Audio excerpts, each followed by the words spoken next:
Have you ever wondered why some people start from scratch, then build massive fortunes while others work their entire lives and never reach financial freedom? Is it luck? Is it intelligence? Is it the country? Is it connections? The truth is much deeper than that. The real difference doesn't start at the bank, nor in the workplace, nor in the market, but it starts right here, in your mind. In this video, we will dive together into the millionaire mindset and reveal the rules that govern how they think and why they see the world completely differently than others. These won't just be motivational words. Instead, we will link every rule to the story of a real person, someone who started from ordinary or even difficult circumstances and then completely changed their life. Take a deep breath and open your mind, because some of what you hear today might change your way of thinking forever. The rich take responsibility and the poor blame. Circumstances. Imagine two people going through the same circumstances, the same country, the same problems, the same opportunities. After 10 years, one lives in financial freedom, and the other is still complaining about life. The difference is not in the circumstances, but in who takes responsibility. The poor say, "It's not my fault.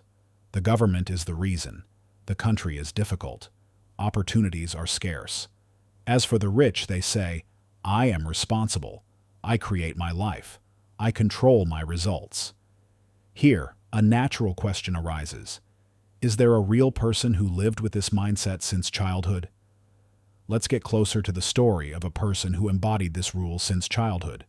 Warren Buffett was born in Omaha, Nebraska, United States.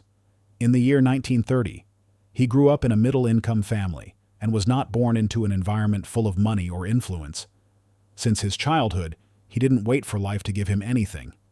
Instead, he started searching for opportunities himself. At the age of 11, he bought the first stock in his life, not because he was rich, but because he was saying internally, "My future is my responsibility." He grew up, learned, lost sometimes, but he never said, "Circumstances stopped me." Instead, he always said, "What is the next step?" Today, in his 90s, he is considered one of the greatest investors in history. And now, if you learn to take responsibility for your life, how will you look at problems when they appear before you? Do you see them as the end of the road or the beginning of a new opportunity? And here, we calmly arrive at the second rule. The rich ask, "How?" And the poor ask, "Why not?" When two people face the same problem, one says, "This is impossible," and the other says, "How can I make it possible?" The difference is not in reality, but in the angle of looking at it. The poor see the obstacle, the danger, and the potential loss. The rich see the opportunity, the possibility, and the future that hasn't been built yet. Here, a natural question comes to mind. Who is the person who saw the impossible as an opportunity? Let's move to a real story that clearly embodies this rule. Elon Musk was born in Pretoria, South Africa. In the year 1971, he was an isolated child, subjected to bullying, and spent most of his time reading science books. At the age of 17, he left his country alone for Canada, then to the United States, with almost no money, but with a mind full of ideas. When he said he wanted to manufacture electric cars, they said, "Impossible." And when he said he wanted to send humans to space, they said, "Madness." But Musk didn't see the obstacles. He saw a historical opportunity. Today, in his 50s, he leads the world's largest technology and space companies, SpaceX and Tesla.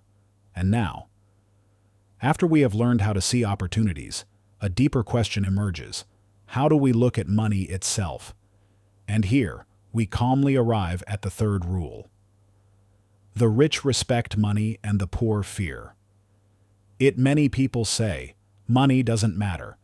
But the truth is that money matters, because it amplifies who you are. Money doesn't change a person. It reveals them. If you fear money, you will avoid it without even feeling it. And if you hate it, you will destroy any chance of increasing it. But if you see it as a tool, then you learn how to use it, instead of your fear of it using you. Here you might ask, is there a person who used money as a tool to build a real impact? Let's move to a very inspiring story. Oprah Winfrey was born in Kosciuszko, Mississippi, United States, in the year 1954. She grew up in extreme poverty, was subjected to abuse in her childhood, and lived in very poor neighborhoods. At the age of 19, she started working in the media, and at the age of 32, she launched her famous program, The Oprah Winfrey Show, which lasted for 25 years. She didn't use money for luxury only, but to build a powerful media network, educational projects, humanitarian works, global influence. She didn't see money as a goal, but as a means to build a bigger message. And now, if money becomes a tool in your hand, what makes you use this tool wisely? The answer is simple: continuous learning. And here, we calmly arrive at the fourth rule. Would you like me to translate the fourth rule and its story for you as well? The rich seek expansion. The poor only look for stability. Security gives you temporary comfort, but growth gives you a bigger life. Security says, stay where you are. Growth says, move forward, expand, try. Security preserves what you have, but growth creates what you don't have yet. And here you might wonder, who is the person who was not satisfied with security and always sought growth? Let us conclude with this inspiring story. Mark Cuban was born in Pittsburgh, Pennsylvania, United States, in the year 1958. He grew up in a middle-class family and was working since his childhood, selling newspapers and trash bags. After his graduation, he was fired from his first job. But instead of looking for a more secure job, he founded his own company, and at the age of 32, he sold his company Broadcast.com for $5.7 billion. And he did not stop at that. Instead, he continued investing, growing, and expanding.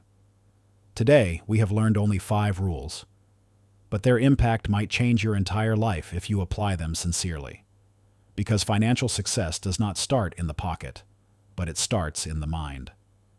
And what we have seen today is just the beginning.